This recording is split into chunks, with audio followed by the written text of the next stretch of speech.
I mean, look at this guy. I love him. I know my rights. I know my rights. I'm a child of God. I know my rights. Ah, dang it.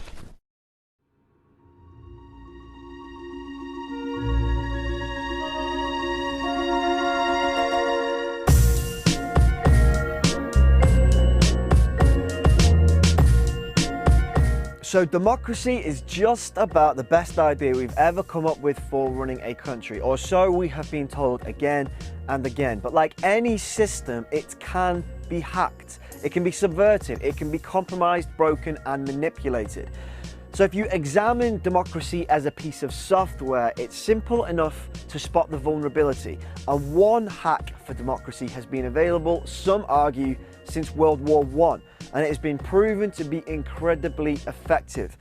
The hack is called the manufacture of consent, and as best I can, I'll attempt to demonstrate how it works and how you might be playing an active part in the hack and not even know about it. But first we have to look at how democracy is supposed to work. Democracy means decisions are made through votes, through participation. Should we do this or should we not do this? But decisions can only be made with the best information available to the public.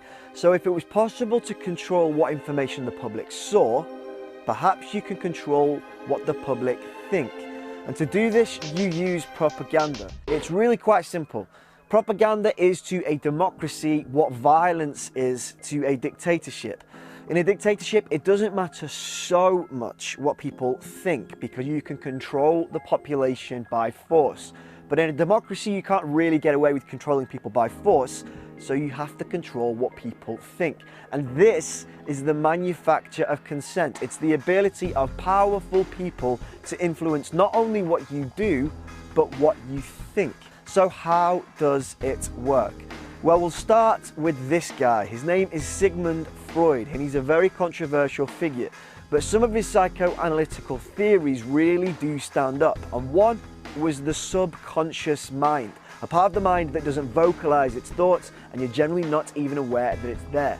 Another thing that really stuck around was the idea that humans are irrational in what motivates them, and they're often not even aware of what drives them to act because of their subconscious mind. So then there is this guy, Edward Bernays, and he was the nephew of Sigmund Freud. And he used all of Freud's ideas to manipulate the masses into doing things they wouldn't have ordinarily done. To better understand the current state of modern-day media manipulation, we must first look at the father of propaganda, Edward Bernays.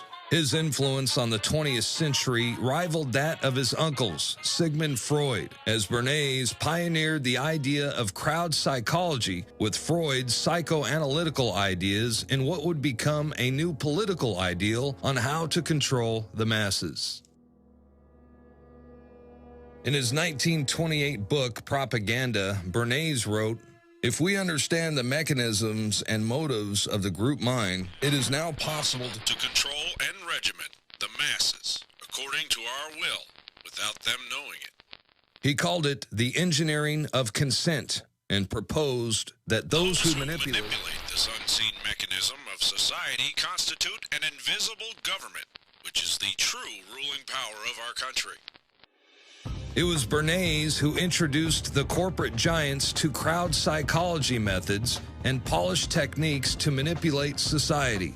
He convinced the population to buy on impulse things they didn't even need by linking mass-produced goods to their own unconscious desires.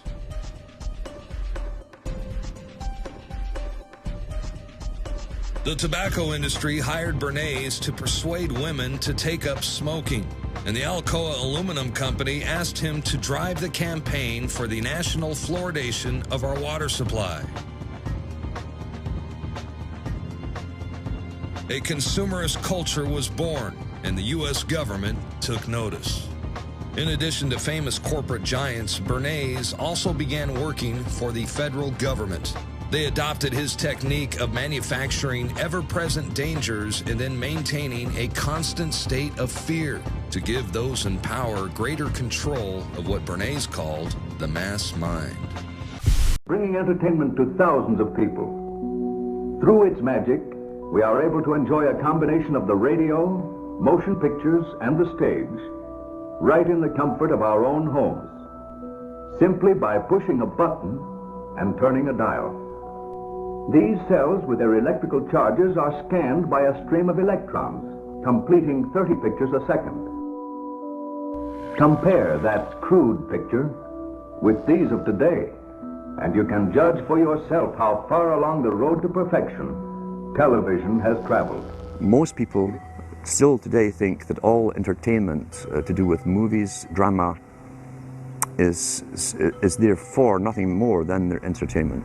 It never ever was that case. Of course, television can't perform such miracles as this, yet. But perhaps there's no harm wishing that it could.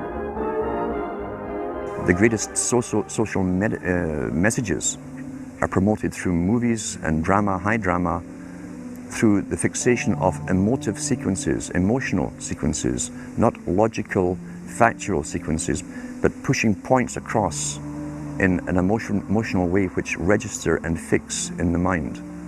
So emotional content is very, very important, rather than going through an actual discussion or an argument using logic and facts. There's no debate. And when you're being downloaded through fiction, your guard is down, the sensor part of your brain is not in action. It isn't saying, yes, I agree with this, I disagree with that, as you would in a debate or a lecture. You're actually in an alpha state, being completely downloaded with new ideas. Throughout history, social engineers have refined techniques designed to control large populations. About 100 years ago, this big organization with many branches, they wanted to rule the world basically using Britain as a nucleus of a system, an embryo, which also was going to be joined with the US under the Anglo-American establishment, wrote about the kind of culture and the changes of culture over a 100-year period that they would actually design, implement, and bring in. And H.G. Wells talked about it too. He talked about arenas. He says arenas could be put up across the world for sports, for instance. Now at that time, sports was something that children, school children were into. Adults became adults and got onto adult things. So it was unimaginable at the time that people could actually believe that there was even a need for adult sports and entertainment, never mind having arenas built across the world. But he said we can do this and foist basically a sports culture for the males. Using a tribal system, we're all tribal to an extent. That's why we even bother to vote for a tribal leader. This is well understood. That's why we're supplied with these leaders. And because the average man was to become more disengaged from his own destiny as the expert class arose, it was decided that the males would get their outlet basically, gradually becoming helpless as males through sports. Therefore they'd have a tribal team they could identify with, they could cheer them on as they were winning. In their own personal lives, they were getting nowhere. They were getting disenfranchised in a sense as experts took over decision-making for them in all kinds of fields. So this was psychology at use, planned before they even implemented the sports. When radio came along, of course, they used that to the maximum. Sports for the men, soaps basically for the women. And then in came television, as I say, with its alpha state, its hypnotic state. And sure enough, around the 1960s, really, 50s and 60s, it took off. It really, really took off. And men became glued on Saturday nights to the sports shows. A culture industry, which is called by its own the culture industry. The Soviet Union had a department called the culture industry. Their actors and directors were called the cultural leaders, because they would, like a computer, people are like computers, all you have to do is keep giving them new updates every so often, And you can change an entire country or a nation or a block of nations who are all getting the same upgrades at the same time along certain paths. Today we call it political correctness. Most people want to belong to their peer group. They want to be the same as everyone else when it comes to opinions. In fact, they judge their own personal sanity by bouncing ideas off their neighbours and friends who will answer back and agree on these same topics in kind. It doesn't matter if the topics or what you're given are facts or utter nonsense, as long as everyone agrees at the same time. You'll say, well, I'm sane, and your friends will all agree because they've had the same information given to them. But they've been programmed, and I'm sad because I know that it's hard for people like that to take an interest, a serious interest in world affairs, to take a serious interest in what their elected officials are doing. And they're not going to be really inclined to study or discover the deception that's being used against them. And so I'm sad because I see all of that in a flash in my mind as being an indication of how easy it is for the masses to be manipulated. If it's on TV and a famous face says something, then it must be true. He doesn't have to show you facts or anything else. You've been brought up with these faces. That's why they keep these guys on television into their 70s and 80s. You've grown up with this father figure who's on television every night at 6 o'clock, in your house, in your room, staring right at you, and he's a father figure. Would he tell you a lie? So you naturally never suspect him. And this same man will lead you through new topics. He'll introduce experts on the topics. They'll have a little summary at the end of every talk, and you are now left with the conclusion that's presented to you. You don't arrive at it, it's given to you, and it's good enough for you.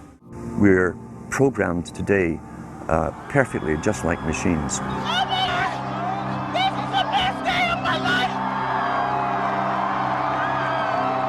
We tie this in with the Brzezinski. Brzezinski said in 2 Ages, now this guy was way up with the NSA. He's a master geopolitician. He admits he works in 20, 50-year periods to do with geopolitics in other countries. But he said himself, the public will shortly be unable to think or reason for themselves. It was meaning by the form of information that was given to them, the type, the formulas that were in use then in the 1970s. He says, eventually they'll be unable to think or reason for themselves. And eventually, he said, they will expect the media to do all their thinking and reasoning for them. Well, that's happened today. That's why people today can't think outside of the programming from television. Propaganda. God bless America. We don't need these niggas, it's propaganda. God bless America. Don't believe these niggas, it's propaganda. God bless America. We don't need these niggas, it's propaganda. God bless America. Don't believe these niggas. House Resolution 4310 passes an NDAA authorizing propaganda on American citizens. On January 2, 2013, Barack Obama signed and enacted into law H.R. 4310, also known as Smith-Mundt Modernization Act of 2012, which was part of the 2013 National Defense Authorization Act, NDAA. The Secretary and the Broadcasting Board of Governors are authorized to use funds appropriated or otherwise made available for public diplomacy information programs to provide for the preparation, dissemination, and use of information intended for foreign audiences abroad about the United States, its people, and its policies, through press, publications, radio, motion pictures, the internet, and other information media, including social media, and through information centers, instructors, and other direct or indirect means of communication.